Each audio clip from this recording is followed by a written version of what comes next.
Dalam nama Bapa dan Putra dan Roh Kudus. Amin. Bapa di surga, kami mengucap syukur Putramu menegaskan kepada kami kalau dua orang berkumpul atas namaku, Tuhan hadir. Untuk kami ya Bapa untuk mengimani janji Yesus ini. Tuhan hadir ketika kami berdoa. Ketika dua orang berkumpul atas nama Tuhan. Berkatilah kami ya Bapa. Demi Kristus Tuhan dan pengantara kami. Amin. Para saudaraku terkasih dalam Kristus, saya masih mengajak Anda untuk merenungkan peristiwa atau bukan penyerahan tugas dan tanggung jawab Musa kepada Yosua.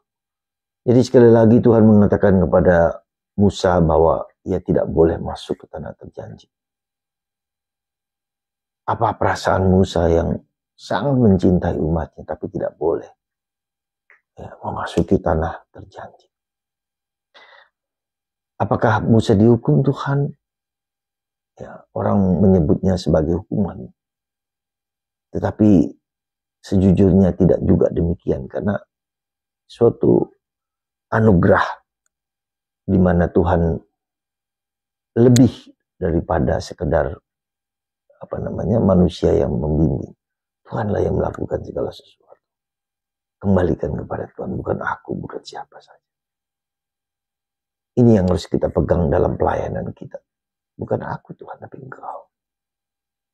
Izinkanlah Engkau sendiri yang bekerja dalam hidup kami, dalam karya kami, apapun bentuknya.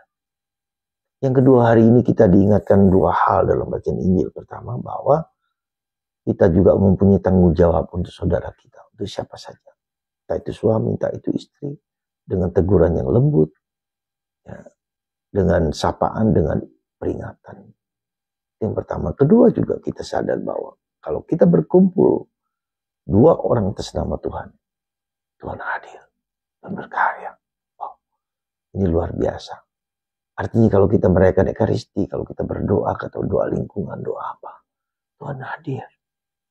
Tuhan memberikan rahmat, Tuhan memberikan kebaikan, Tuhan memberikan harapan, Tuhan memberikan kekuatan. Dia hadir. Bantu kita untuk menyadari kehadiran Tuhan dalam kehidupan kita. Juga ketika kita harus menegur saudara kita, anggota keluarga kita, atau lingkungan, atau siapa saja. Sekali lagi Tuhan, saudaraku, mari kita dengan penuh iman dan dengan penuh keyakinan. Kalau bapak, suami istri bersama-sama berdoa, lagi suami istri sama-sama berdoa setiap malam atau seminggu berapa kali, Tuhan hadir semua, bekerja, memberikan kekuatan, memberikan rahmat kepada kita. Jangan tinggalkan saudara kebersamaan dalam keluarga kita. Ya, doa pribadi sangat penting, tapi doa bersama juga lebih penting karena Tuhan mempersatukan. Tuhan melihat kita sebagai komunion, sebagai persekutuan, bukan satu dua orang. Semoga kita semua disadarkan akan tugas dan tanggung jawab bersama-sama untuk berdoa. Berkat Tuhan atas Anda semua dan kita semua, supaya di mana Anda berada, ya kita berdoa bersama. Kita berdoa bersama sekali lagi. Ketika kita berdoa bersama, rahmat Allah itu mengalir dalam diri kita. Ada seorang teman yang menceritakan bahwa rahmat Tuhan seperti tandon air yang mengalir ke semana, ke seluruh penjuru kepada orang-orang yang berjanji untuk mendoakan. Ini rahmat Tuhan itu mengalir. Kalau kita berdoa untuk siapa saja yang kita jadikan doa, maka doa itu mengalir juga kepada Anda. Juga kepada Anda yang mendengarkan renungan saya. Rahmat Tuhan juga mengalir kepada Anda lewat saya. Tandon air mengalir kepada Anda karena berjanji Anda juga mau berdoa bersama saya, mau mendengarkan sabda Allah, mau mendengarkan firman Allah, mau mendengarkan makna kehidupan yang Tuhan berikan kepada kita. Terutama kehadiran kebersamaan kita. Terutama kalau kita menegur, menyapa saudara-saudara kita yang kurang, misalnya seperti itu, yang perlu diberi tahu, diberi ingatkan untuk selalu berdoa dan bekerja.